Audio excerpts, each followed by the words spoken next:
abanyagihugu bo muri zone Gihosha quartier Muyaga cyane cyane aho bita muri Ecosat aho imbonesha kure JCTV yashoboye gutemberera havugwa imyidogo zikena ry'umuyaga nkuba uguma ucikagurika buri kanya. Ivyo navyo bigatuma wica vyinshi ku basanzwe bafise ibikorwa bikoreshwa n'umuyaga nkuba nkuko tubiyagirwa nabo bene gihugu. N'inzigwi zibiri ziheze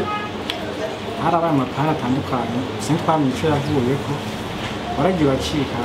umwanya munini gose aho mara igice cy'umunsi wose nta mutaka ufise baraduhombya cyane gose kuko usanzwe wagiye ku kazi hama ntihagire ikintu na kimwe ukora numva yuko uba wahombye kandi n'umukiriya ufise afise uruhushya ko bamukorera nawe nyine abahombye atubangamira cyane twege mu kazi kiwacu kuko ibyo dukoresha twege hanini ibice 80 kuduga bikoresha umuyaga nkuba abantu baranyene binyene ubona bya gafitari capati n'amata ibintu tutegeza kuba duhomba mu bisanzwe wabona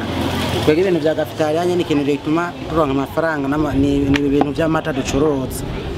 amata nayo kandi urabizi mu bisanzwe bitagira umuyaga nkuba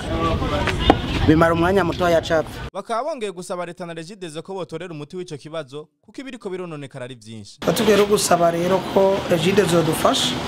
y'umucangukiye bakamenya ko pane yinjiye bakaza kudufasha ko dufite ibintu bifa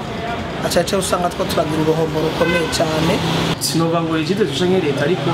je muri sangi no kugira hamwe nimba yo bari Regideze yobikora cyane nimba ari leta yobikora baturabire vraiment baduhindurire nimba ari ikibazo cyo cyarabaye ashobora kudutunganiza byo ngo dushobore kwandanya imirimo. Kubene gihugu begereye yo quartier bakaba bavuga ko iryo kena ritanguye kuba mu gihe ishirahamwe Regideze riheruka guhindura kimwe mu bikoresho bishikana umuyaga nkuba kure arico bita transfo.